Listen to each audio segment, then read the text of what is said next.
हरियाणा के नवनियुक्त सीएम नायब सिंह सैनी मुख्यमंत्री बनने के बाद पहली बार अपने पृथक गांव मिर्जापुर माजरा अंबाला नारायणगढ़ पहुंचे। नायब सैनी के भव्य स्वागत के लिए गांव में कार्यक्रम आयोजित किया गया था। गांव पहुंचने पर गांव वासियों ने मुख्यमंत्री का जोरदार स्वागत किया और उसके बाद नायब सिंह सैनी ने खेड़ा बाबा का आशीर्वाद लिया और अपने संबोधन में जनता से हरियाणा को नंबर 1 बनाने को कहा और लोकसभा चुनावों में बंतो कटारिया की जीत की भी बात कही। क्या कुछ नायब सिंह सैनी ने कहा, आइए आपको सुनवाते हैं। और मैं बाई रोड ही आऊँगा और इस कारण से मैंने जल्दी निकलना है यहाँ से और वहाँ समय पर पहुँचना है। कई दिन से सोच रहा था कि नगर खेड़े के दर्शन किए जाएं।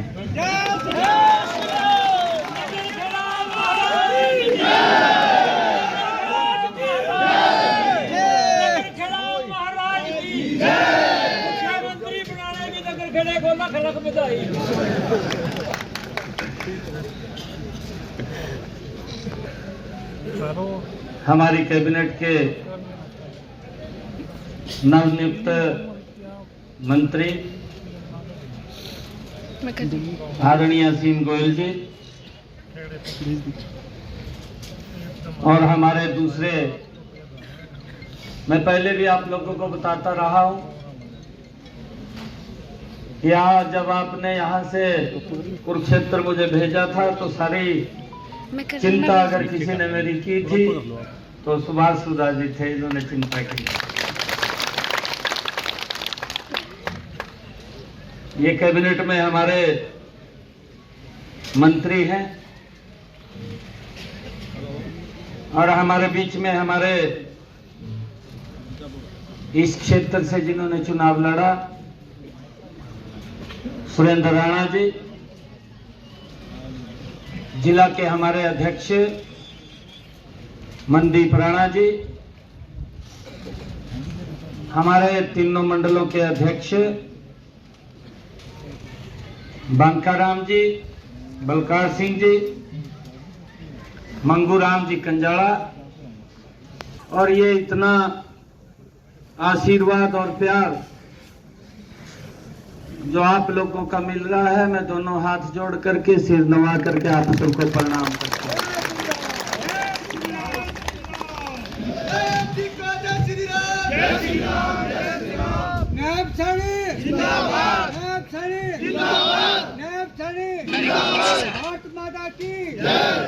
और मैं आज एक बात और आप लोगों के बीच में कर रहा हूं। कटारिया जी आज वो कहीं पर भी हैं, भगवान श्री के चरणों में वो विराजमान हैं, वो देख रहे हैं हमें, वहीं से देख रहे हैं। और मैं बोलता हूं, जब मैं अंबाले गया था मैंने ये बात वहां भी कही थी। पार्टी ने मुझे जब अध्यक्ष के नाते जिम्मेवारी दी थी और अंबाला में मेरा वहां पर अभिनंदन किया था असीम गोयल जी ने और पूरी टीम ने, मैंने तब भी मंच के ऊपर से कहा था, मैंने ये कहा था कि वो ऐसा व्यक्तित्व रहा है जिसने हमारी उंगली पकड़ करके हमें आगे बढ़ाने का काम किया है।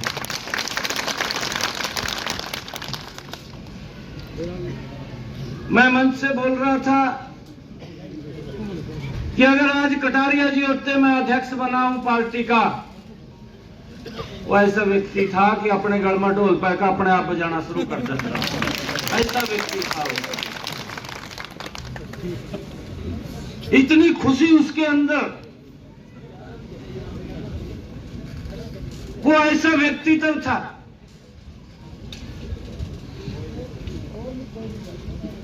आज मैं आप लोगों के बीच में हमारे पत्रकार छायाकार मित्र भी बैठे हैं, इनको भी प्रणाम करता हूं, क्योंकि लगातार इनका बड़ा सहयोग सबसे पहले इन्हीं का मिलता था, क्योंकि जब भी कोई खबर छपती थी मैं स्वयं लिख करके कई बार इनको दे करके आता था। आशीर्वाद था। और मैं आज जब नगर खेड़े पे शीश नवाने के लिए आया हूं, मैं दोबारा आप लोगों के बीच में कहने के लिए आऊं या ना आऊं, क्योंकि जिम्मेवारी बड़ी है। कल ही मैं रोहतक के अंदर था, मेरे पूरे कार्यक्रम तय हो गए हैं, और मैंने उनसे कहा कि कल मैंने गांव में जाना है, तो कहने लगे कि ठीक है, कहा आप गांव में जाइए। कई दिन से मैं सोच रहा था, परंतु मैं ये संकल्प आपसे लेता हूं कि जो शब्द बंतो कटारिया ने अपने मुख से कहे हैं, आपने अपने आप उसको पूरा करना है, मेरे कहने की आवश्यकता नहीं होनी चाहिए।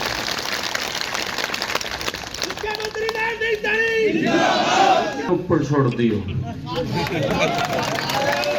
मैंने पहले कभी किसी के सम्मान के अंदर कमी महसूस नहीं होने दी है। अभी असीम गोयल जी बता रहे थे कि इस बात को फील मत करना कि फोन नहीं उठा, क्योंकि अब दूसरे सिस्टम के अंदर वो आ गया हूं। अभी भी मैं सुबह रात 1:30 बजे तो मैं चंडीगढ़ पहुंचा, और सवेरे 8 बजे से लगातार मैं बैठा था, और मैंने कहा कि मैंने 10 बजे निकलना, फिर भी 10:30 में बड़ी गति से निकला। और एक हमारे राष्ट्रीय अध्यक्ष आदरणीय जगत प्रकाश नड्डा जी, वो वीडियो कॉन्फ्रेंसिंग में जुड़े हुए हैं, बैठक में था, मैं जुड़ रहा था। मेरा आप लोगों से आग्रह है कि बंतो कटारिया जी को एक तरफा मैंडेट जाना चाहिए, एक तरफा जाना चाहिए। भारतीय जनता पार्टी जिंदाबाद। ये इतना बड़ा सम्मान दुनिया के सबसे लोकप्रिय नेता, भारत के यशस्वी प्रधानमंत्री आदरणीय नरेंद्र मोदी जी और हमारे भारतीय जनता पार्टी के राष्ट्रीय नेता और हमारे भारत के गृह मंत्री आदरणीय अमित शाह जी, और जो सबसे बड़ी कुर्बानी दी है, मैं तो बोलता हूं, मैं मंच के ऊपर से बोल रहा था, परसों करनाल के अंदर बड़ा कार्यक्रम था, कि जितनी बड़ी कुर्बानी वो मनोहर लाल जी ने दी है, एक बाप अपने बेटे के लिए नहीं दे सकता है।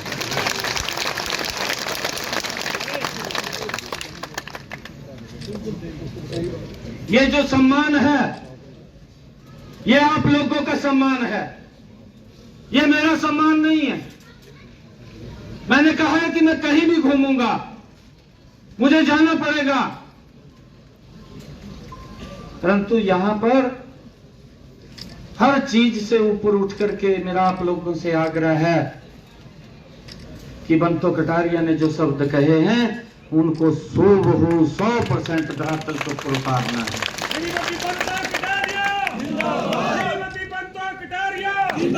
मैं ये मानूंगा कि जो कटारिया जी ने हमें आगे बढ़ाया है, एक गिलहरी के रूप में हम कुछ कटारिया जी को श्रद्धांजलि के रूप में दे सकें, ये हमने यहां से बढ़ा करके आगे करना है। करेंगे ना? एक तरफा जीतेगी जी बंतो कटारिया। आपने कहीं भी दिया, एक तरफा कर देंगे काम, एक तरफा।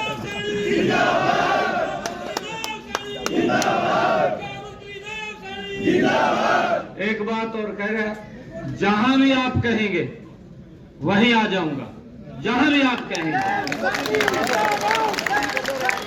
से वहां भी आऊंगा।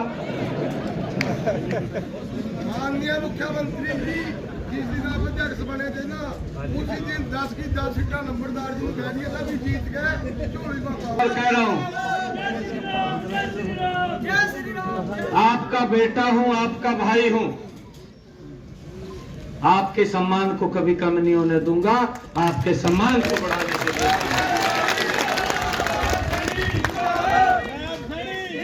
यहां भी आना होगा ऐसा नहीं है, परंतु काम की अधिक व्यस्तता के कारण एकदम, क्योंकि लोकसभा की हमने 10 की 10 सीटें जीतनी है और मेरा आप लोगों से आग्रह ये भी है, पीछे भी आपने कुरुक्षेत्र के अंदर जाकर के बड़ी सपोर्ट की थी और अब हमने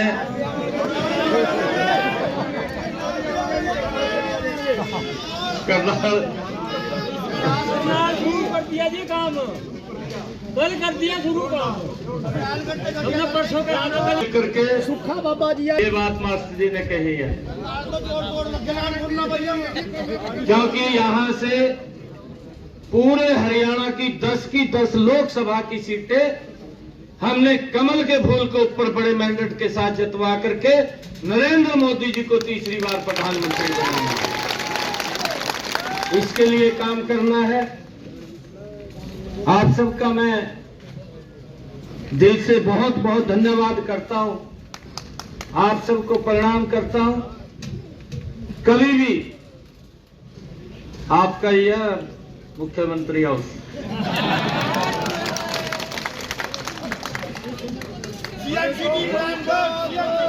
ऐसी भी कोई बात आएगी, क्योंकि कई चीजें होती हैं कानून के दायरे में होती है, मुझसे बाहर भी नहीं जा सकते। हमने उसको ध्यान में रखते हुए हर चीज को आगे बढ़ाना है। आप सबको करेंगे,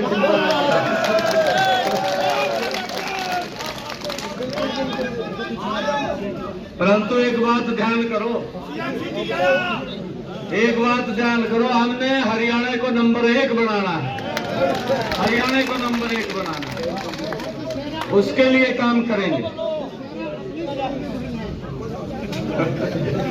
आप सबका बहुत बहुत धन्यवाद करता हूं और आराम से, क्योंकि ये थोड़ा कमजोर था, इसके कारण से ऊपर ज्यादा अलाउ नहीं किया।